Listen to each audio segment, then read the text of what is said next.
Salut les amis, c'est Robin. Alors aujourd'hui on va parler d'argent. Je vais vous faire une petite vidéo sur l'argent avec 4 clés pour améliorer ses finances, pour sortir de la pauvreté et pour avoir plus d'argent dans sa vie. Avant ça, je voulais vous faire un petit tour. Regardez, j'ai trouvé un magnifique petit coin où en fait on est entouré de rhododendrons. En fait c'est tout un massif de rhododendrons et il y en a partout en fait. Voilà. C'est magnifique. Là, il y a un très beau rhodo derrière, très beau rhododendron. Donc, les amis, parlons argent, parce que on vit dans un monde économique. On a besoin d'argent pour faire des choses dans la vie. C'est un levier. Donc, donc, j'imagine que tout comme moi, vous avez besoin d'argent dans votre vie pour faire des choses. Donc, si vous êtes aujourd'hui un peu bloqué niveau argent, ou alors même si ça va, mais que vous avez l'impression de manquer d'argent, on va voir quelques clés assez simples à comprendre, mais qui peuvent prendre du temps à implémenter dans la vie, donc pour améliorer vos finances. Ça va? Alors on y va tout de suite. Première clé pour améliorer ses finances, pour sortir de la pauvreté, pour sortir du manque. Ça c'est vraiment la clé pour sortir du manque, c'est la responsabilité. Prenez la responsabilité de vos finances. Comme vous avez la responsabilité de votre santé, tout ce que vous mettez dans votre corps, c'est votre responsabilité. On ne vous oblige pas à mettre, a priori, dans votre corps, sauf si vous êtes un enfant à qui on oblige de manger tel menu, mais sinon, une fois que vous êtes adulte, a priori, c'est vous qui décidez ce qui rentre dans votre corps. Et du coup, vous êtes en plus ou moins bonne santé physique par rapport à l'alimentation. Après, il y a aussi tout le reste. Pour l'argent, c'est pareil. Prenez la responsabilité de vos finances. Tant que vous n'avez pas la responsabilité de vos finances, si vous n'êtes pas responsable, ben vous n'avez pas la main dessus. D'accord? Je l'avais déjà dit, hein, mais il faut le répéter. Donc, si par exemple, vous pensez que vous n'avez pas d'argent à cause du gouvernement, à cause de votre patron, à cause de votre famille, si vous trouvez, entre guillemets, des excuses, et je mets les guillemets, si c'est pas de votre faute, entre guillemets, si vous pensez que c'est la conjoncture, vous voyez votre président, ou que vous comptez en fait sur les autres, eh ben, désolé de vous le dire, mais vous n'avez pas la bonne attitude pour pouvoir justement développer vos finances et sortir du manque, si vous êtes dans le manque financier, dans le manque d'argent. Donc c'est vraiment important de comprendre que vous devez développer la responsabilité. Soyez responsable, c'est ce qui va vous permettre d'agir. D'accord? Ça, c'est la clé numéro 1. Ensuite, la clé numéro 2. La clé numéro 2 pour sortir de la pauvreté, pour améliorer ses finances. Elle est très simple, mais il y a beaucoup de gens qui ne l'appliquent pas. C'est de vivre selon vos moyens. Clé numéro 2, vivre selon vos moyens, c'est-à-dire ne pas dépenser plus que ce que vous gagnez. Effectivement, si vous dépensez plus que ce que vous gagnez, eh ben, vous vous appauvrissez. Vous dépensez plus que ce que vous gagnez, c'est-à-dire c'est de l'argent qu'on vous prête, de l'argent de la banque, ou vous faites un crédit, ou en tout cas, vous dépensez plus que ce qui rentre. Donc, vous vous appauvrissez. Et ça, peu importe votre niveau de salaire. Vous pouvez avoir un salaire qui est de 1 000 € par mois, ou un salaire de 10 000 € par mois, enfin en tout cas un gain d'argent qui rentre dans votre poche. Si vous dépensez plus que ce que vous gagnez, vous vous appauvrissez. Donc ça, c'est une clé basique de l'éducation financière, mais si vous manquez d'argent et si vous dépensez plus que ce que vous gagnez, il y a de l'argent qui part trop et vous avez des mauvaises habitudes de consommation. D'accord? Donc vous devez revoir ça.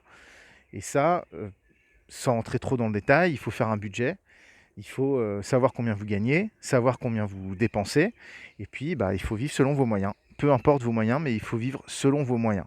OK? Pour pas qu'il y ait plus d'argent qui sorte que ce qui rentre. Ça, c'était la clé numéro 2. Ensuite, la clé numéro 3, les amis, la clé numéro 3, c'est de développer ses moyens, justement pour avoir plus d'argent qui entre. Et ça, cette clé-là, ça passe par le développement de la psychologie. Si vous pensez que l'argent, par exemple, est une denrée rare, si vous pensez que vous êtes tout le temps en manque d'argent, qu'il n'y a pas d'argent, ou que c'est mal de gagner de l'argent, et que vous n'aimez pas l'argent, entre guillemets, vous avez une relation stressée avec l'argent, eh ben, ça va être difficile d'avoir de l'argent. Hein, si vous êtes par exemple en couple avec quelqu'un ou vous êtes stressé dans une relation de couple, eh ben, effectivement, c'est pas tellement dans l'abondance dans cette relation. Et ben, avec l'argent, c'est un peu pareil. Si vous êtes en stress avec l'argent, si c'est quelque chose pour vous qui vous semble rare, et si vous avez des croyances limitantes à propos de l'argent, eh ben, ça va être plus difficile pour vous d'en gagner. Ça va être éloigné, vous allez le repousser.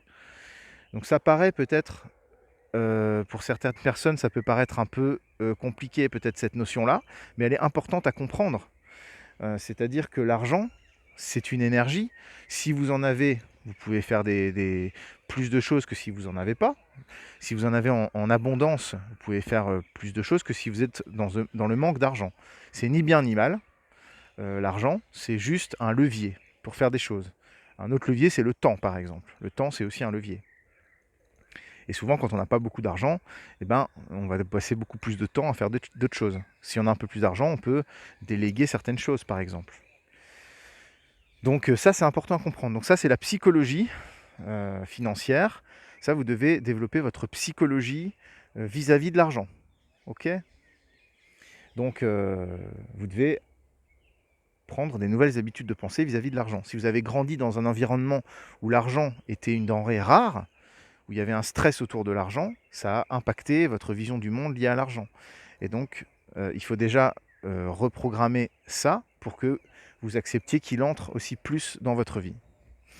Toujours dans cette clé numéro 3, en 2 volets, partie A, la psychologie, partie B, l'implémentation de sources de revenus, ou l'augmentation de l'argent qui entre dans vos poches. Pour augmenter l'argent qui entre dans vos poches, vous devez augmenter votre valeur sur le marché. On est sur un marché, dans un monde économique. Ce qui est payant, c'est d'augmenter votre valeur. On va vous donner de l'argent parce que vous apportez une valeur. Si vous avez, pour votre entreprise, une grande valeur économique, donc ce n'est pas lié à votre valeur personnelle, hein, ça il faut vraiment bien faire la distinction, c'est une valeur économique sur le marché qui est en place. Okay, ça ne veut pas dire être quelqu'un de bien ou être quelqu'un de pas bien, c'est une valeur économique qui se monnaie sur le marché, c'est comme ça. Il y a des compétences qui se monnaient plus que d'autres. Il y a des métiers qui sont plus valorisés que d'autres au niveau financier, des compétences, etc. Donc pour votre entreprise, par exemple, si vous êtes salarié et que vous apportez une certaine valeur, par exemple, si vous mettez des steaks dans du pain chez McDo, ça n'a pas beaucoup de valeur. Il y a beaucoup de gens qui peuvent faire la même chose. Ça ne demande pas beaucoup de compétences. Donc a priori, vous n'allez pas être beaucoup payé pour faire ça. Par contre, si vous mettez en place un programme pour envoyer une fusée sur Mars, bon, bah ça, il y a très peu de gens qui ont les compétences pour faire ça. Donc ça, a priori, ça devrait être un peu mieux rémunéré. Vous voyez l'idée. Donc, pour augmenter votre valeur sur le marché, vous devez augmenter en général vos compétences. Donc, il y a des compétences qui payent plus que d'autres, mais j'avais aussi fait une vidéo là-dessus. L'idée, c'est aussi d'aller faire des choses qui nous plaisent, puisqu'on va être meilleur dans les choses qui nous plaisent. Mais en tout cas, pour augmenter votre valeur, donc pour gagner plus d'argent, si vous êtes salarié, vous devez développer vos compétences, donc monter en compétences, vous spécialiser par exemple, et ça paye mieux. Et puis, si vous êtes entrepreneur, eh ben, développer votre clientèle par exemple, là aussi développer la valeur que vous apportez au monde. Plus vous apportez de valeur, en gros, plus vous aidez de gens, plus vous allez pouvoir faire entrer de l'argent plus facilement. Et même partie C, on va dire, dans cette partie-là, vous n'êtes pas obligé d'être limité à une seule source de revenus. Vous pouvez avoir plusieurs sources de revenus.